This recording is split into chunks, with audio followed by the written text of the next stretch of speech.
Hello. Hello, hello. Can you guys hear us out there in podcast land? This is the Triple Thrift Podcast, and we are your three hosts, Drew Profit Monsters, Josh Harry Tornado, and Joey Bada Bing 22, your local mailman. And today we are recording our first podcast in about 2 or 3 weeks, guys. We have all had crazy schedules and haven't been able to get together. We mostly blame Joey, but that's just because he's the easiest out of the three to blame because he's so nice. It's not really his fault. It's just all three of our faults. But anyway, we are so happy to be here. If you don't know, we talk about all things reselling and Instagram, YouTube, podcasting, and our lives on this podcast. And we just get together and have fun. And we hope you guys enjoy the content that we put out. Today's podcast is not sponsored, even though it should be. So if you're a sponsor out there and you want to sponsor us, send us a DM on Instagram and we can work out a deal. So with that being said, let's get into the podcast.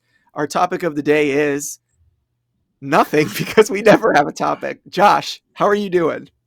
I'm doing so well, man. I'm living life to the fullest, enjoying every second, and I'm super happy to be back on the podcast with you guys. 3 weeks off, two and a half. I don't know. It's been a long time. Missed you guys so much. My life has been great. Joey, how's your life? My life's been great. Been grinding at work, at being a mailman. Destiny is currently full time for about 3 weeks.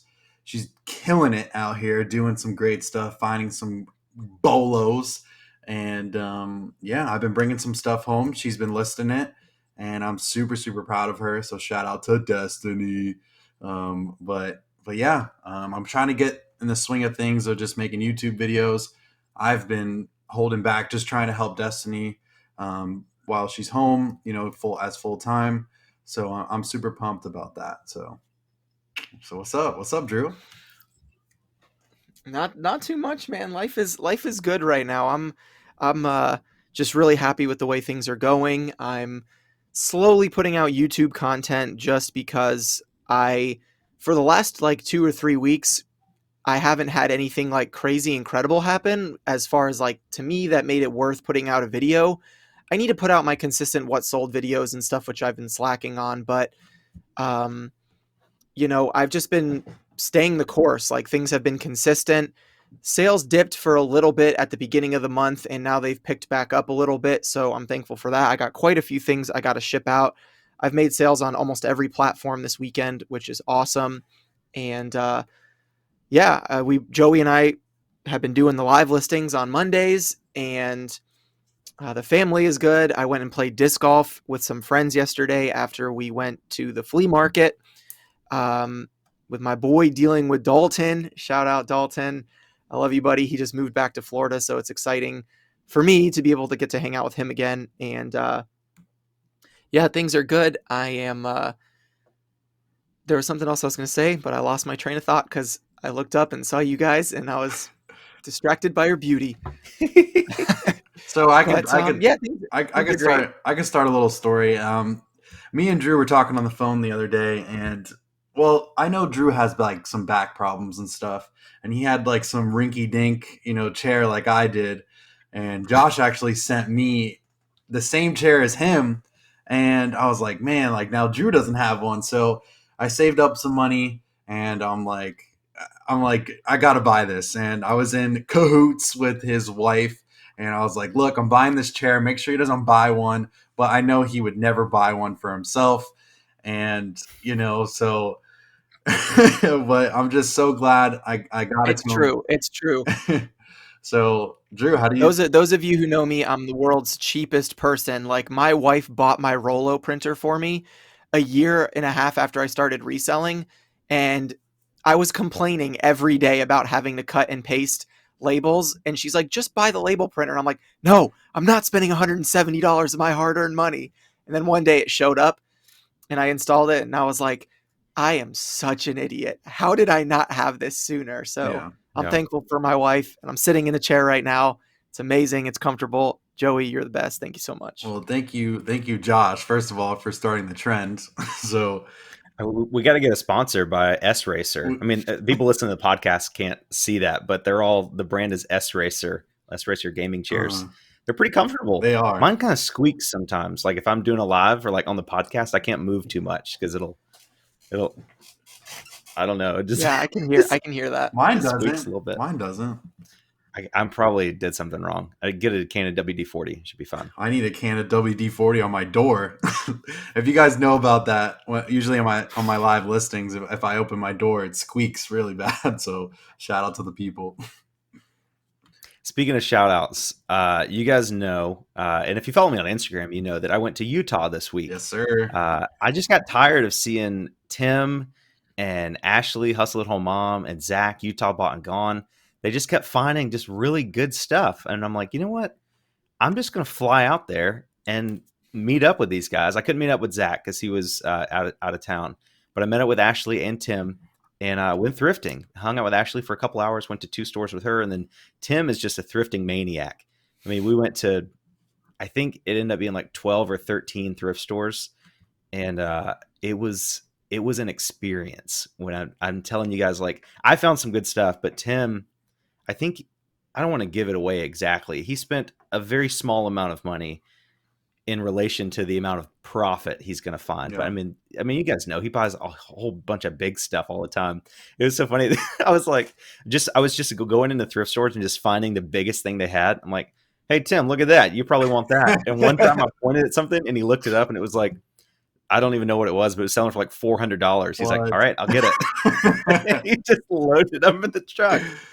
Oh man, it was like a 2-day trip for him because he lives in Idaho. So he came down on. He rents a vehicle every time he does those trips too. Yeah. We had like a big SUV. I don't know. I think it was like a Mazda or something. But just the day one, I mean, it was a pretty full car, and he still had like another 7 to 9 hour thrift day the next day after I left. So I mean, the dude is killing it. But I mean, his willingness to sell those big things that other resellers pass on is why he's able to sell so much stuff on eBay. Mm-hmm. Yep. Yeah. Well, shout out Tim. But shout out Tim. I told him we're going to get T-shirts made for the podcast that just say shout out Tim. That's awesome. He's like, that's fine, but could you also just disclose that like my actual username, like Osborne to Thrift, and not just say shout out Tim? Like, which Tim are you talking about? So if you're listening to this podcast, shout out Tim at Osborne to Thrift on Instagram and Osborne to Thrift on YouTube. The dude is killing the game, and he was super nice to hang out with. So shout out Tim. I like how you guys can't see the screen that we're looking at each other, and Josh held up the number 2 when he said Osborne to Thrift. Because the viewers aren't going to know that. They're going to know. They're going to know now. See, you came in clutch. Descriptive languages. I appreciate you. But it's funny. It's funny that you say that. I actually wasn't going to say this on the podcast, but since you're talking about going to see Tim and Ashley, I had actually made plans to go see my boy Bob Dabra from Instagram and YouTube. He lives in Iowa, and I don't want to give out too much information about him because he's a teacher, but he's getting out for the summer. And so I think he's kind of wanting to try out the full-time gig thing for a little bit while he's not teaching. So I was like, bro, let's make a video. I want to go to the bins up there. He had a crazy come up at garage sales this weekend. He found like 20 vintage Harley t-shirts, and some of them are worth some insane money. And I had already made these plans with him prior to him finding these. But so I'm actually going June 3rd through the 6th. I'm flying up to Iowa to go thrifting with Bob. We're going to get a hotel in Des Moines, and I have no idea where we're going, but he knows all the good places. So we're just going to, take his car and go thrifting and try to see if he can pull off the full-time life, baby. So that's the best part about YouTube is that once you create an audience, like you don't even have to have a large audience to have somebody in one state that's I mean, I obviously have people in like most states are like, hey, if you ever want to come thrifting here, let me know. I'll show you around. And that's like awesome. Like going to a new place, never having been there before, and then trying to thrift in a way that's like time efficient is really difficult because you don't know the streets, you don't know the interstates. Shout out Tim. He drove the whole time and he like knew Utah. He doesn't live there, but he knew it way better than I do. So it's really awesome. Like being able to meet up with people in other states that actually know what they're doing to take you to the right stores. Even in South Carolina, if I go to like Greenville or something like that to thrift, people are like, oh, you went to Greenville and you didn't go to this thrift store? Oh man, that's the best thrift store. I'm like, I was just Googling Goodwills and Salvation Army. I don't know anything else, So it's cool to have, your audience members that are willing to show you around if you ever want to come to their home state. When Joey and I went thrifting together in our most recent video where we did our draft, and the draft was on Joey's channel and the thrifting was on my channel, we met in like the middle of the cities where we're from. We were both in a city that we had never thrifted before. And I'm like, all right, Joey, because I was driving, I said, start putting in the thrift stores nearby. And he types in, Goodwill. And I'm like, Joey, we got to hit more stores than Goodwill, because there was only like 2 Goodwills within 15 miles of where we were. And I was like, you got to search thrift stores near me. And he's like, but Drew, I only go to Goodwills and Salvation Armies.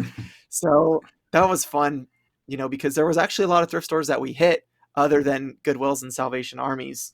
But yeah, it's just interesting that, so many people are only used to, certain thrift stores or Goodwill, and there are in every city you go to, whether you've lived there or not. Like, I still find thrift stores that I've never been to before, little hole in the wall shops or mom and pop shops or something like that aren't even on Google, and you're just driving, and then you see a little sign that says thrift store or, antique store or something like that.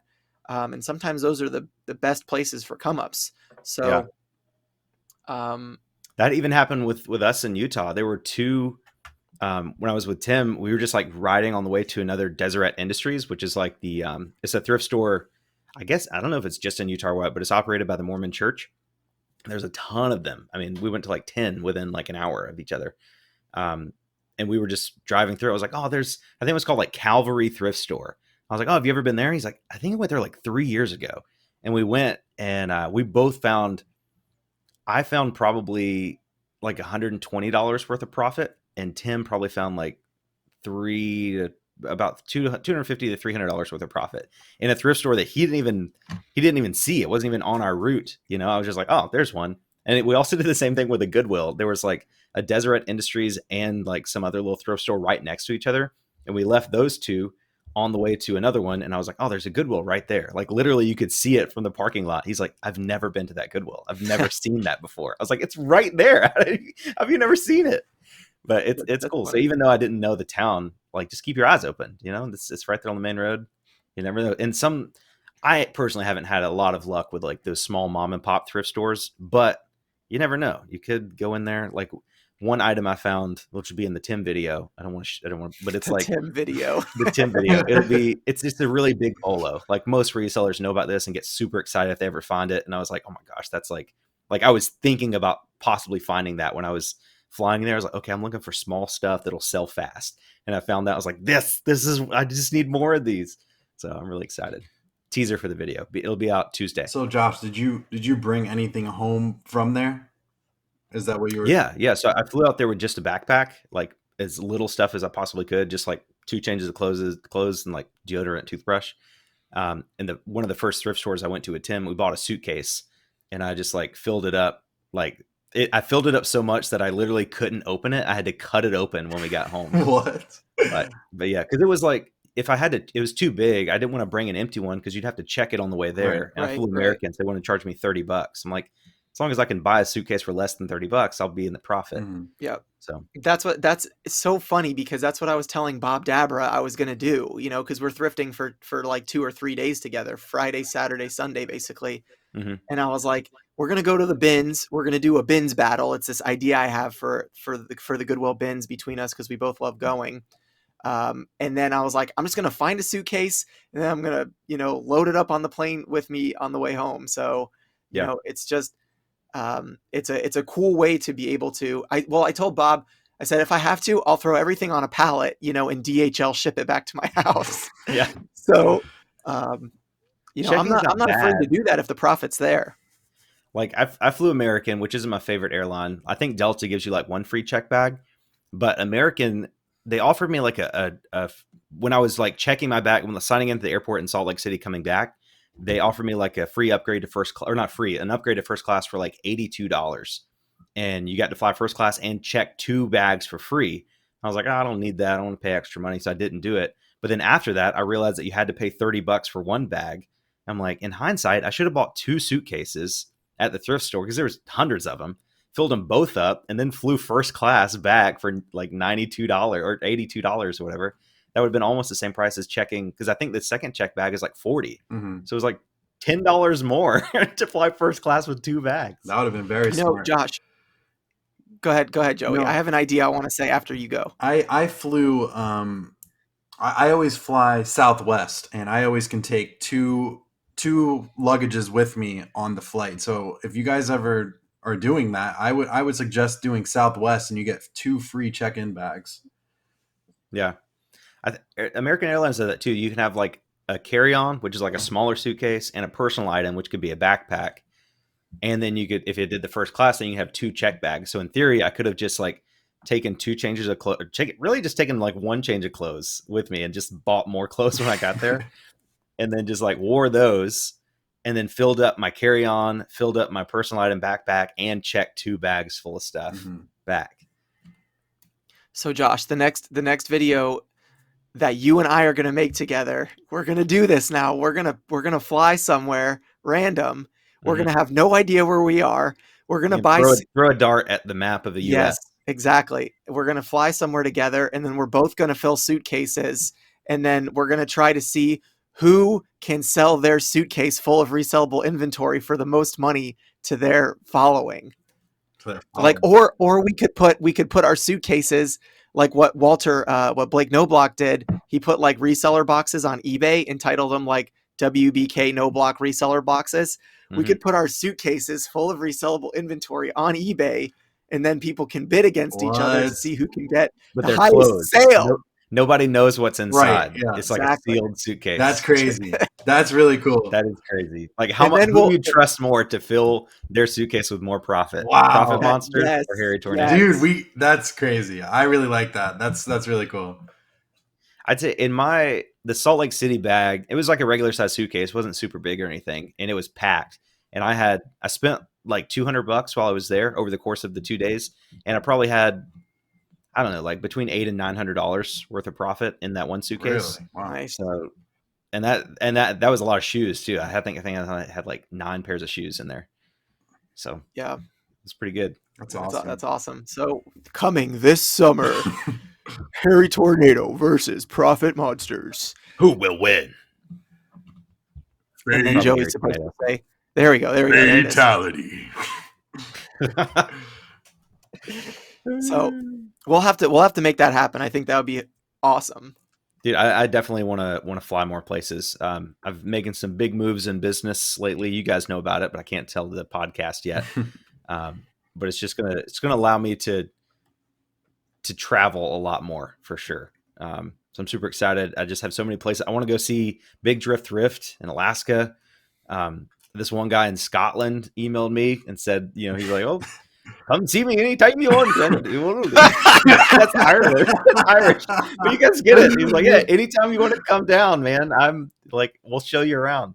So I don't know. I'm young. We're almost debt free. We've been working really hard paying off our debt for the last 1.5, 2 years. So I'm just super excited about opportunities. Yeah, that's awesome. That's cool, man. I think that's what it's all about. That's what it's all about, is freedom and happiness is why I started reselling. And I think that, that's for a lot of people, is that maybe not specifically to travel, but to be able to have the freedom to do whatever you want, whenever you want. Like, yeah, Bob Dabber and I have literally been talking about meeting up with each other since I met him on Instagram, like almost 2 years ago. Yeah. I was like, dude, you seem like a down to earth guy. You like vintage clothing. We're kind of the same age. And I'm a full timer and he's a part timer because he's, a teacher full time. And I was like, bro, we got to hang out someday, do this bins battle. And we've never really been able to make it work. And kind of like what happened with when Joey and I went and surprised you the first time we met you, I was like, screw it. I'm just going to message Bob and be like, dude, you're out for the summer. Let's do this. I'll fly to you on my dime, not asking you to pay for any of my expenses. Let's just hang out. And I talked to my wife about it and she's like, yeah, go, like she wants me to be able to do these types of things, whether it be for YouTube or not, because she knows first of all, I can write it off as a business expense. But second of all, because I'm actually going to work. Like I'm going to source, I'm going to thrift, and I'm going to bring home profitable items that will make me money. So, I'm just very thankful for my wife that she's supportive of all of my, you know, dreams and everything that I want to do, as a reseller. But just having the freedom to be able to do it in the first place is like, listen, I can put my store on vacation mode for 2 or 3 days and I'm going to be fine. Like I'll still make Yeah. sales, and worst case scenario, I just list stuff at Bob's house when I find it. Yeah. So I'm doing a summer camp this summer with my wife. We're going to be camp counselors, and at the camp we don't have service. Like there's a couple places you can go to like get a few bars to like send a text or something, but I'm not going to be able to upload videos or do any eBay stuff. But this job doesn't have PTO obviously, but like the week before I could just film 2 extra YouTube videos and like schedule them to be like that's beautiful about YouTube. You can schedule videos out. Obviously I can't premiere them, but I didn't even premiere my last YouTube video and it performed just the same, maybe even a little bit better than a normal video. Same with eBay. I mean, you could just list like do 50 list. If you're going to be on for 10 days, you could do 50 drafts or Yep. 50 scheduled listings and just have 5 go out every single day and put your store. I had just had my store on time away mode when I was in Utah. Yep. And I still got sales, obviously not as much, but I still got sales. We could talk about that too. I had this lady get super mad at me on eBay. If you guys want to jump into that. Let's talk about it. Well, Joey, let me just ask you a real quick question before we switch over is, with all this talk about, Josh and I traveling and flying and, full time and freedom and stuff, how does that not, I don't want to say it like in a mean way, like how does that make you feel? Because that's not the way I'm trying to ask it. I just mean like, you're a full-time mailman, you're doing your thing, you've got goals and plans, Destiny's full-time, but like when you listen to us kind of talking about that, does that like make you think differently about where you're at now? Like, that's what I want, or are you still pretty like, no, I know where I'm at, I have a plan and I'm sticking to it type of mindset, if that makes sense? So like I am like really really jealous like of what you guys do, and I've even when I first learned about this and I started watching Josh almost 2 years ago, it's just it's so cool that you can, I mean, I say this all the time, that you could go to a thrift store, take it home, list it and sell it and ship it. I'm just like, I'm just so like sad like that I can't do those things that you guys can do. And eventually I'm gonna I'm gonna quit one day. And like you said, like I have a plan in place, and I'm me and Destiny are building our business, and I need to see if it's successful. And I know it will be. I just want to get Destiny with the right step, like her in the right step of direction. I just want to get her on path. And once that happens, I will dig deep into reselling with her. And I really love the YouTube side. And I love that you can go out like Josh did and went to Utah and go see some people and go make a video and write it off. And now, Drew's doing it. Eventually, I want to do it so bad. I would literally quit tomorrow and put in my 2 weeks. Like that's how bad I want this. And, some of me says, just why don't you just do it and just go for it. And it's like, I can, but I just, I don't know, man. I have dreams about this. Like, I just want it. And I need to dig deeper into, listing more, staying up late, and, making more YouTube videos. It's just, this last 3 weeks has really eaten me alive, and it's been hard on me. And just hearing this is like, I'm so happy for you guys. But like, then again, I'm just like, I wish I could do these things, but you have to grind. You have to work hard to get what you want. And, I've been slacking a little bit. So I need some I mean, motivation, guys. I think I don't ever want to come across as like a person who believes that you're not a real reseller unless you're a full-time reseller. Right. Because I still think even if you're as long as you're anything but the top 1% of resellers, like people like Renzi and Rally Roots, they make tons and tons of money. But I think for most full-time resellers, like you're not going to make, 100, 150, 200 grand a year in profit after expenses as a full-time reseller. So you've got to be someone who can live on a relatively, normal salary, Yeah, you get a lot of freedom and you get a lot of, I guess just the freedom of being able to do whatever you want, but that comes at a price. So you have to assume all of the risk in your life.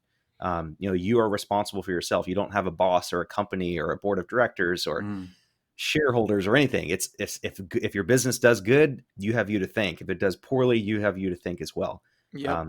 So I don't want people to listen to this podcast to think that you're not a real reseller Right. if you're not full time. I mean, there are plenty of excellent resellers that are part time. Like I'm thinking of Big Drift Thrift in Alaska. I think she owns like several different businesses. I know she owns a snow cone stand because she's got a flavor called Harry Tornado. But she's a really great reseller. But she has other things that she does too. She's not like focusing 50 hours a week on reselling. So it's up to you, man. If you don't want to be a full-time reseller, like don't feel like pressured into it just because you associate quitting your job and going full-time with success. Right. You can still find success and still be a mailman. Like how cool would it be to be a mailman, to like work your way up? You get like 6 weeks of PTO after a couple years or 10 years, whatever.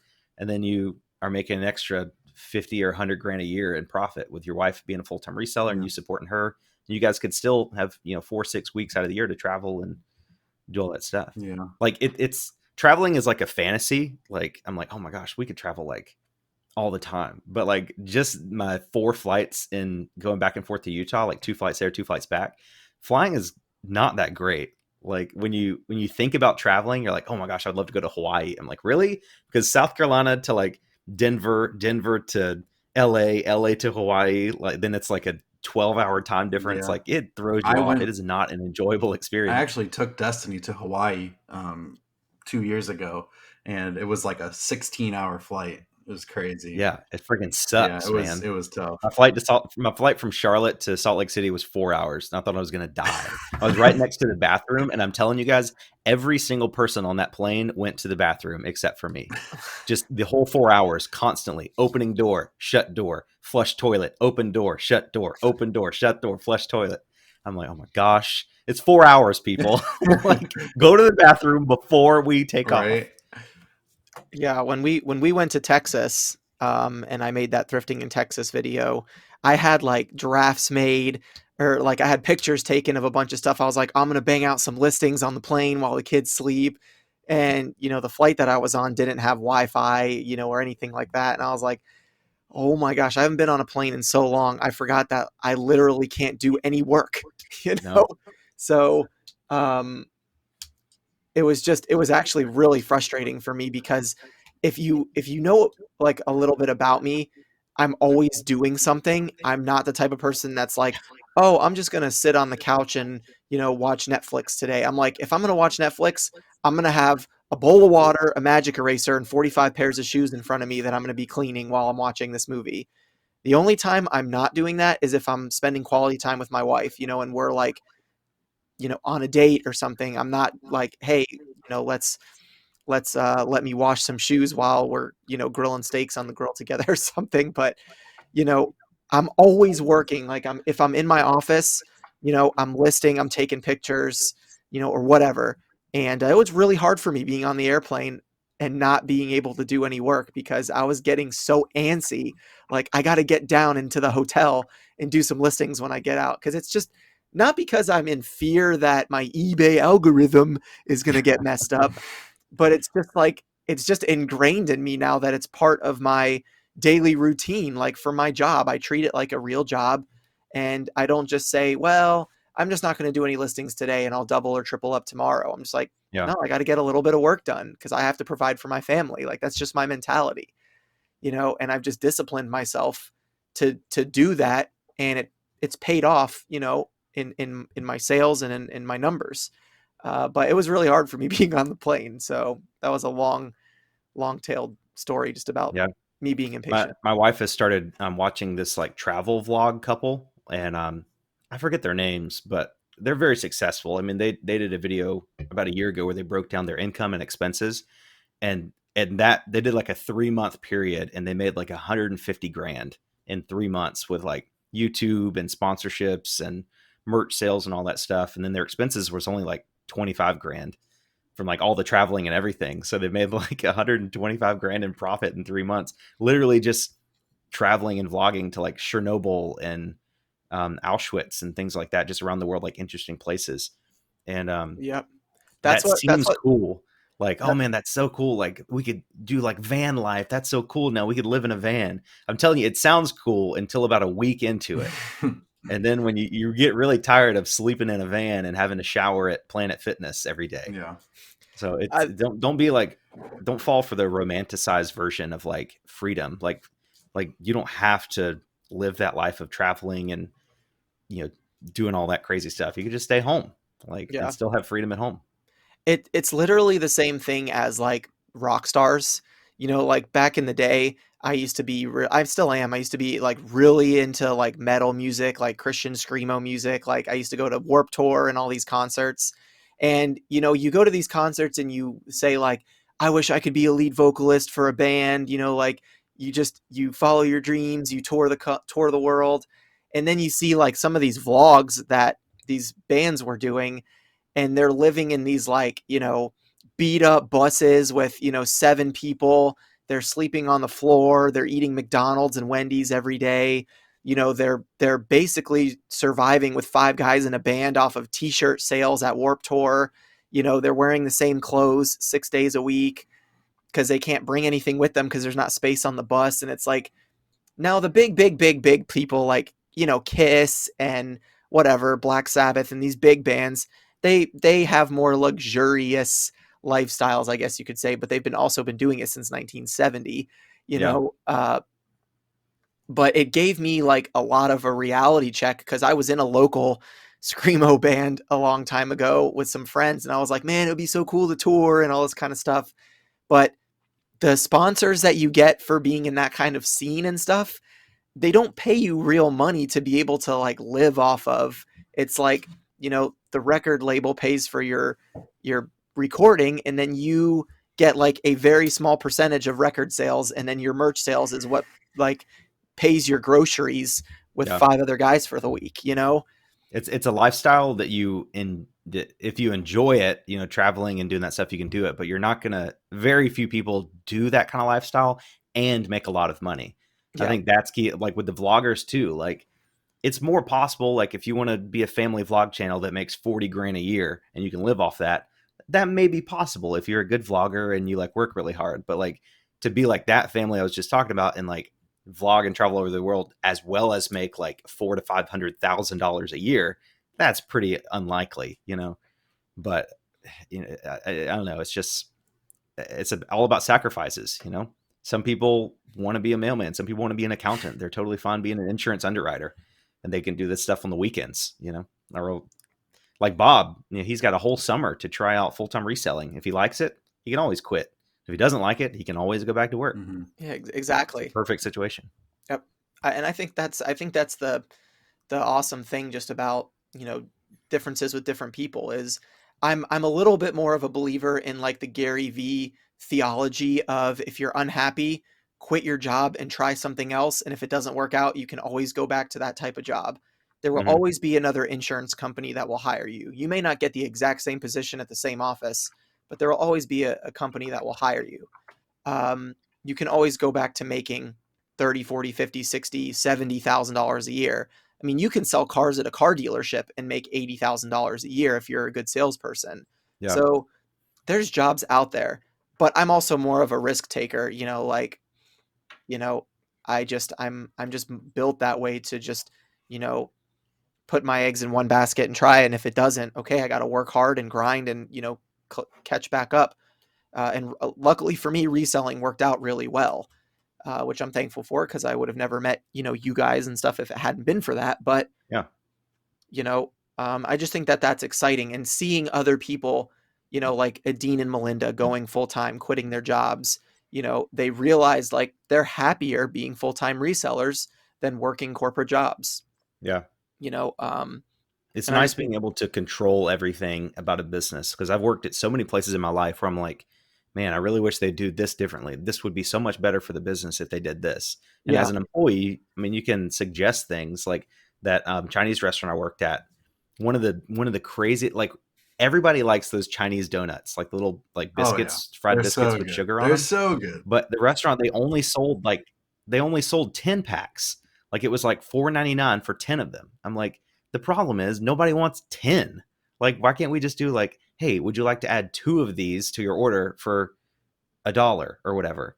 So I'm like, you're making more money because right now you're making about the same. So you make $4.99 for 10 of them. You could sell 2 for $1, which that's the same thing, right? So it's the same Essentially, yeah. profit, but the increase in sales, like, do you have any idea how many people I could talk into adding two fried dough biscuits to their order for $1? Like you'd increase sales by 1,000% easily. And they're like, no, that would never work. No, we don't want to do that. I'm like, okay, It whatever you say. it's so funny that you say that, and I'm not going to talk about it on this podcast, but maybe one day we can take a whole podcast to talk about it. But when I owned my scooter shop, my motorcycle brick and mortar store, um, before I started reselling, I did a bunch of stuff and made suggestions to the owner of the company because I was a franchise about how to increase sales, how to grow the business, how to scale it, and the one thing I will say is the owner of the company told me financing will never work for scooters and mopeds and motorcycles because no company will finance a $900 or $1,000 scooter. I found a company that did. I was the guinea pig for it. And then I got all 5 stores to get financing and offer it. And I increased all the stores' sales numbers by like 2x. Mm-hmm. Almost every store doubled their sales within the first couple months of offering financing, and not one person had an issue with it. And I didn't get a dime for it. So Yeah. not being able to have that control when you help other people, I'm like, okay, fine. I'm never going to work for somebody ever again, even if it's a good franchise, just because I can grow something myself. But at the same time, there are certain people that live certain lifestyles that need the security of knowing they have a dental plan, health insurance. I think we've talked about this before. But for Yeah. me, I have my faith in myself that I'm going to be a hard worker, and I have my trust in God that He will provide for us. That if something happened that was a medical emergency, I have health insurance. Let me stop and say I have health insurance. But if anything ever happened, like I would make enough money to be able to take care of that.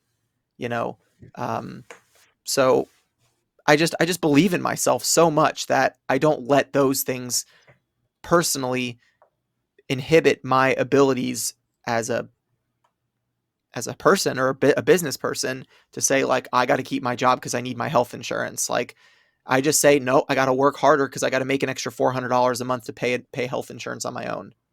So There you go. I made a video, I don't even know, like 10, 12 months ago. It was like, should my wife quit her job? And in the comments, people were just really, sharing their opinions with me, and they were like, no matter how much money you're making, your wife should never quit her job. I'm like, really? No matter how much money? Like, they're like, she has benefits and all that. I'm like, you can put a price on benefits. You can yep, put a price on health insurance. I could literally go and find health insurance right now for a certain price. You could, like, my old job I got laid off from, they gave me a match in my 401k of like 3%, which equated to like $100 a month. Basically, they were giving me into my 401k. So I'm like, okay, if I just make an extra $1,200 a year, I can match my own 401k, and there's the benefits. And so so many people just think that like benefits and like the corporate structure is an invaluable asset that can never be replaced by an increase in income.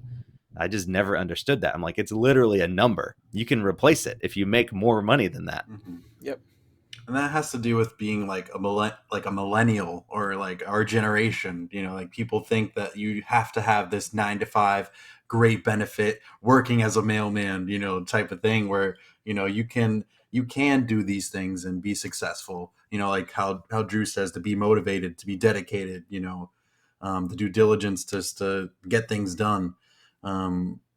Yeah, I mean, that's what everybody says to me. You have to have benefits. You have the best job. Like, yeah, I have the best job, but am I completely happy working here 9 to 6 or 9 to 5 every single day when I could be having fun making YouTube videos and selling stuff on eBay and picking stuff out of the trash? Like, I mean, come on. Like, Yeah. that's probably the coolest job ever. And I've learned so many things in this world that like my grandpa's like, 60, 70 years old now, and he tells me things. I'm like, I know what that is because I learned about it, selling things, and Yeah. vintage clothing or vintage anything. It's like, wow, I know what you're talking about, and it's pretty cool to be knowledgeable about different things. Let me also say real quick that I'm not telling anybody to quit their job if they're happy. Again, happiness is to me what is the most important thing.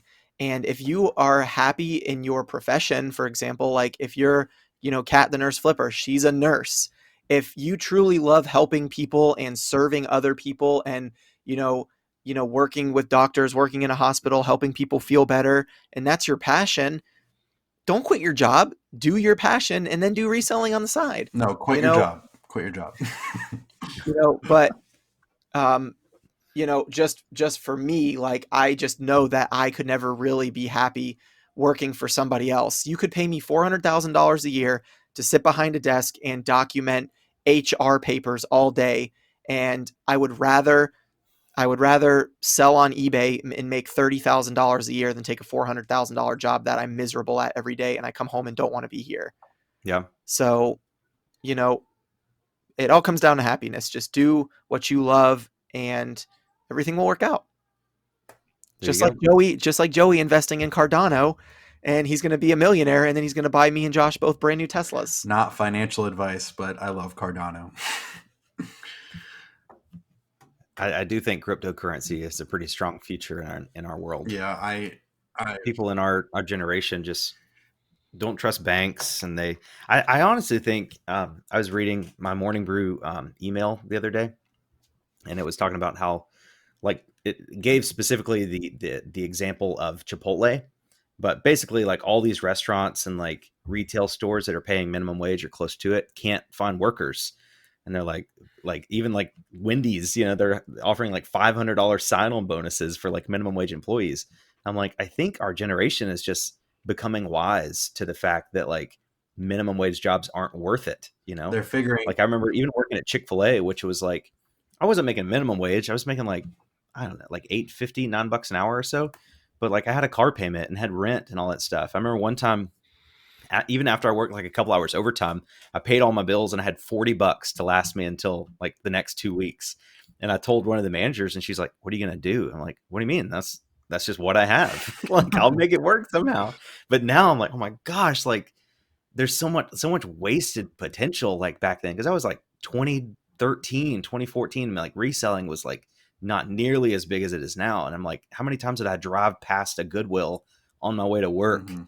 or like on the way home from work, and just like not, I didn't see the opportunity, to like turn that $40 into more money that I'd make at Chick-fil-A in 3 months. Yeah, my dad always would tell me, we could sell things, we could buy things for cheap and sell it. I'm like, no, man, I just don't do that. Like I go to work, Yeah. I used to work at Publix, like that's how you make money. And my dad's like, no, that's not how you make money. You make money, he sells golf carts, and he Yeah. sells. Your dad's very He smart, is, man. Like, because most dads and most parents still think of like, they still equate income with a direct trade of time. mm, They're like, you need to find something where the more time you give them, the more money you right. make. Like, ooh, you're making $30-$40 an hour. That's a really good job. I'm like, no, it's Yeah. not, because it's a one-to-one correlation of time. Like, I want to work something where I can work 2 or 3 hours, and then that continue to make that work I did continue to make more and more money. I mean, I've had my best YouTube video, the Amazon video. I mean, it took me, filmed it while I was shopping, so I'm not going to count that time. It probably took me 2 hours to edit it. So say 3 hours into that video, and that video's made like almost $6,000, which is more than I love that so much. I know, dude. It's crazy. Like, and I'm not saying YouTube is passive income, because you never know. Some videos take off, some don't. But um, what is crazy is working a minimum wage job, and especially working one like that and trying to provide for a family. I didn't have a family. I had like 2 roommates, and I was still stressed to the max trying to live off $40 for 2 weeks. So I don't know. Full-time reselling isn't for everybody, but part-time reselling should be a part of anyone's life if they're in debt, struggling to survive financially, unhappy with their jobs. There's definitely enough junk to go around for Mhm. sure. My sister's boyfriend does reselling on the side, because of me. Like he sees what I do, and now he goes to Goodwill and he buys stuff and he sells it, and he's like, "This is my vacation money," or "This is to pay off my truck," or it's just so cool that you can do these little things while you're not working. Like saying, you work a full time job and you go to say I'm going to run into Goodwill while I'm on my way home from work and find a couple things that you could sell for $100. Like, dude, that's $100 you didn't have. Rather you going home, laying down and relaxing and probably spending money on dinner extra or whatever. Yeah. I think it's just so cool what reselling brings to the table. I think it's awesome.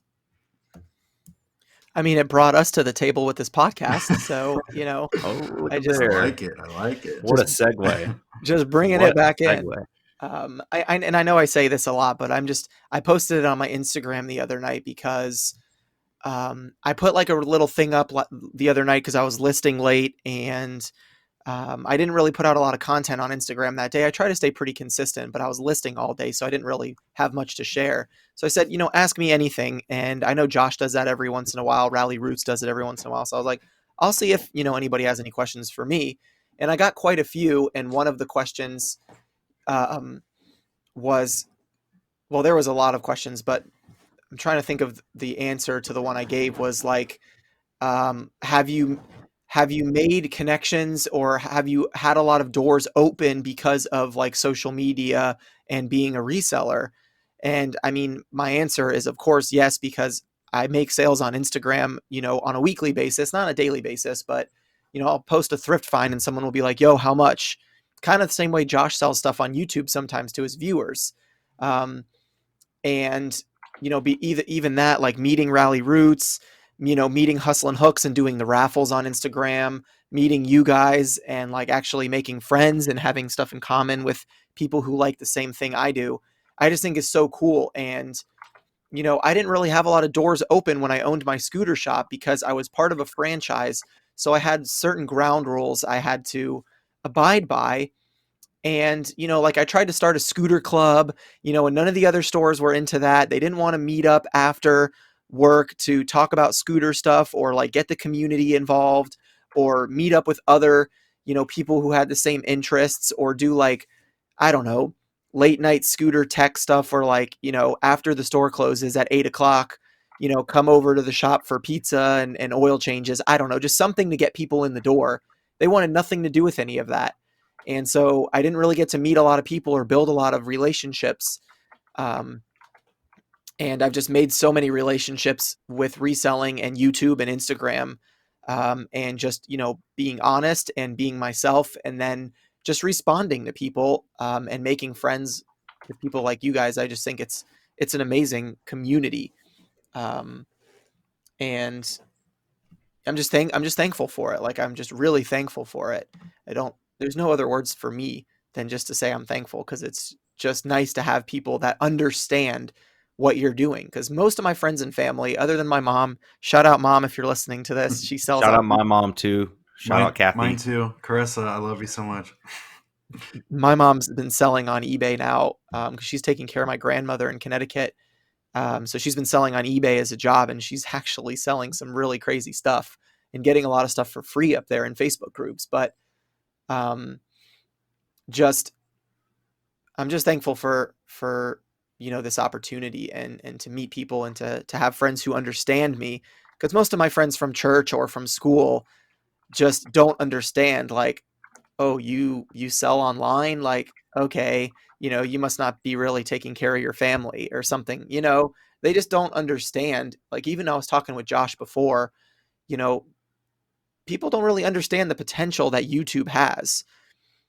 Someone told me, and Joey knows who it is, but I'm not going to say it on the podcast. Someone told me when I first started YouTube, they said, "Don't start YouTube. You'll never make money. YouTube, you can't make money off of YouTube. You need to go get a job and provide for your family, the old school way."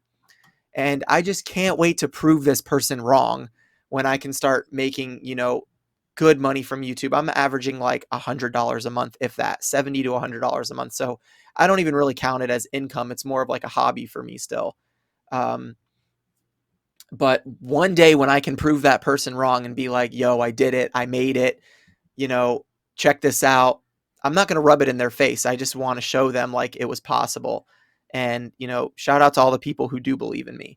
So I believe. I believe. Anyway. Okay, so let me tell you about this eBay lady. So I put my store on time away mode. I left on Wednesday, so I put it on time away mode like Tuesday afternoon, like before I left. And then like, I don't know, maybe 3 hours later, I sold the 25 pack of cabinet knobs that I picked up from that box that Dream Deals gave me. Sold for like, somebody sent me an offer of like $21 free shipping. And I just accepted it. And I checked, and it was like I checked my orders on eBay before I left. It was like, you don't have to ship this until May 17th, which is tomorrow. We're recording this on the 16th. And the next day, Wednesday, when I was like, got off the plane in Salt Lake City, I got an eBay message from the lady who ordered. And she's like, please send tracking info. I'm like, I messaged her. I was like, hey, thanks for the order. I'll send tracking info when it ships next Monday. I'm like, my store's on vacation mode. And she was like, okay, well, please send my refund. I had no idea it was going to take 8 days for you to ship out an order. I'm very dissatisfied or whatever. And I was like, I gave her a full refund, responded, and I was like, I'm sorry. Like, it should have said like an alert when you bought the item that the seller was away until this date. Sorry for the miscommunication. I've sent a full refund. And she sent me like 2 more messages after that, like very, very, very dissatisfied. And like, you call yourself a professional eBay seller, it's not right to take someone's money and sit on an item for 8 days. And then I was like, it's not even 8 days. Yeah. It's 3 days and a weekend. Like, just calm down. But I talked about it in my video with Tim a little bit, but I'm like, even though it's frustrating, like I didn't respond to her last 2 messages because there's nothing I can say. Yeah. Like, she's just pissed, and I gave her a refund and I apologized. Like, if I just need to shut up, and not just me, like anybody in the situation, the best thing you can do, in my opinion, is just to shut up, stop talking to them, and they'll eventually leave you alone. Like, if you get defensive or try to like prove to them, like, here's a screenshot of the order with your confirmation shipping date, blah, blah, blah, like, just drop it. I gave her a refund. If she gives me a negative feedback for it, then we'll deal with that later. But as of right now, I was just like, all right, I'm done. I'm done with the conversation. I gave you a refund, move on, go buy them somewhere else. And fun fact, I relisted them and then sold them the next day. And the buyer's like, no rush. I just wanted them. Rush. Ship them out whenever you're ready. Ship them out next week. Yeah. I love when that happens. That's almost so gratifying. And they sold for $23 this time instead of $21. In a weird cosmic sort of way. I don't know if that's the right word for it, but when you get like a lowball offer on something and you counter offer like a fair price, like let's say you list something at 50 and someone offers you 20 and you counter at like 35 and you're like, I'm just going to send them a good offer and maybe they'll accept.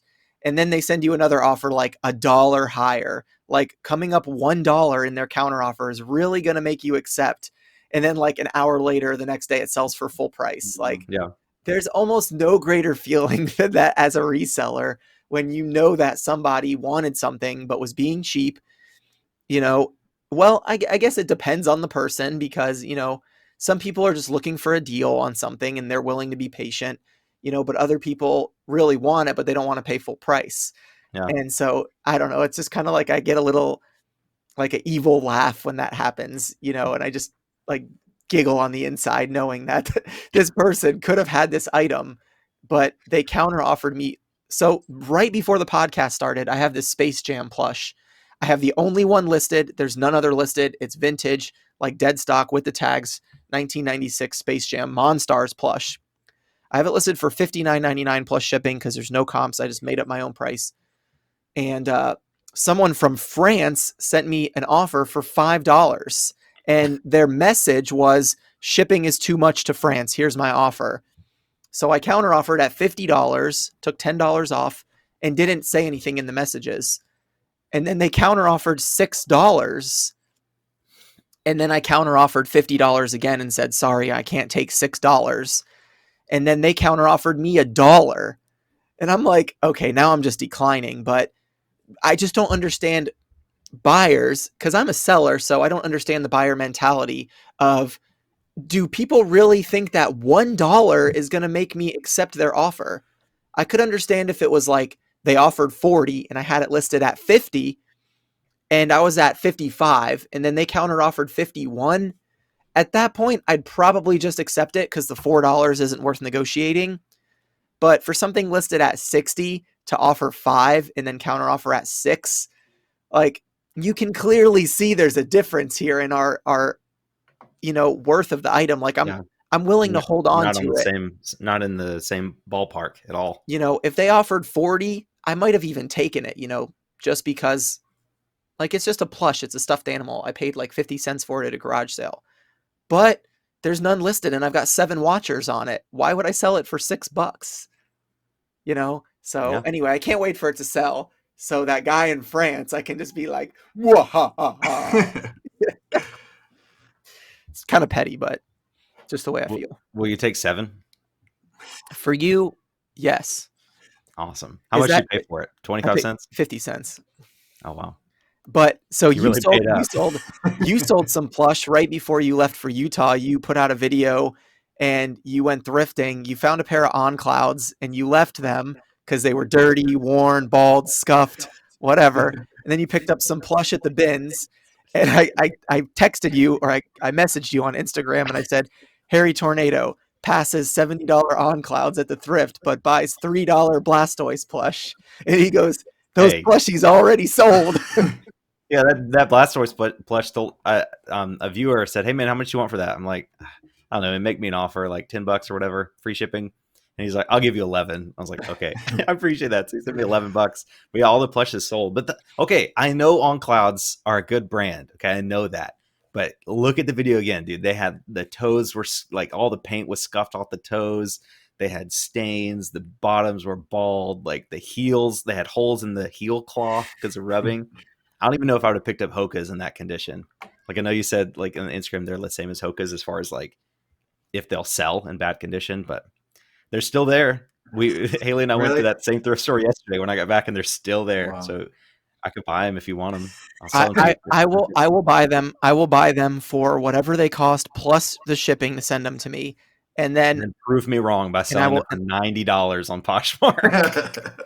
Well, speaking of Poshmark, I'll just say real quick too. I just had a sale come through while I was, ironically, I just had a sale come through about 5 minutes ago. That's why I was looking at my phone.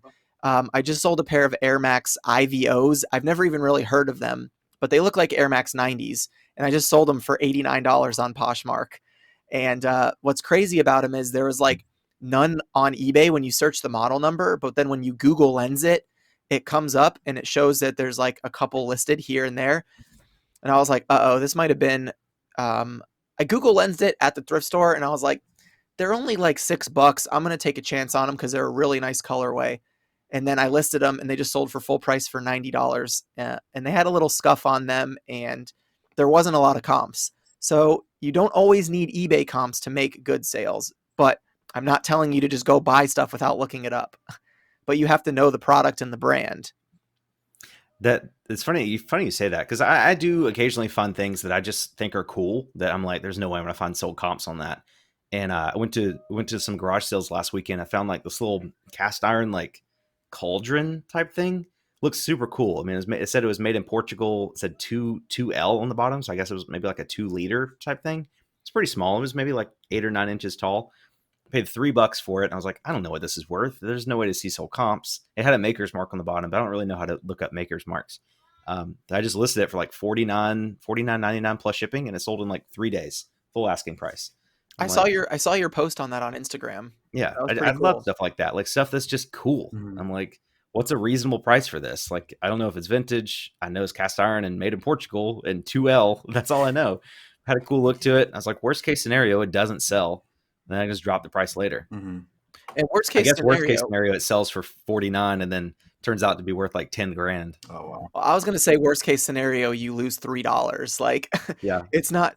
If you're at a garage sale and something's $3 and you're unsure about that, I mean, $3 isn't gonna ruin you. But if you're at a garage sale and it's like $300 and you're like, oh shoot!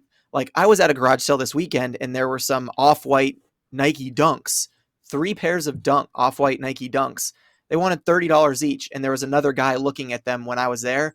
And I was like, shoot, do I just grab all 3, take the risk for $30 and throw them in my car before this guy scoops them?